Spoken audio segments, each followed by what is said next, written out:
I love you. আদো sir আবার কি সমস্যা? স্যার আমি তো কালকে আসতে পারবো না, ওই যে আমার নানুর বোন মারা গেছে না, আমি সেখানেই যাব। কালকে তোর জন্য পাত্রী দেখতে যাব, আর যদি পাত্রী পছন্দ হয়ে যায় তাহলে ওখানেই এনগেজমেন্ট সেরে ফেলব। মা তাহলে ওকে ডাক দাও। মাগো ঘুমটাটা একটু তোলো, তোমার চাঁদ মুখখান আমরা দেখি। মাশাল্লাহ মাশাল্লাহ, লজ্জা পেয়েছে মনে হয়। আমাদের কিন্তু পছন্দ হয়েছে, আমাদের দিক থেকে আমরা রাজি। মেয়ে তোর পূর্ব পরিচিত, এখন তুই সাফ সাফ বল যে তুই আংটিটা পরাবি কি পরাবি। এটি পড়ানোর আগে আমি একটু নীলার সাথে কথা বলতে চাই।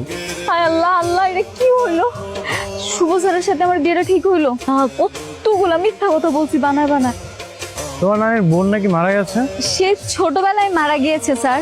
বিয়ের জন্য মিথ্যা কথা বলতে তোমার লজ্জা করলো না? লজ্জা করেছে বলি তো দৌড়ে ছাদে চলে আসলাম। আমার তোমাকে বিয়ে করতে কোনো আপত্তি নেই, তোমার কি আমাকে বিয়ে করতে আপত্তি আছে? না ভাইয়া, একদমই না।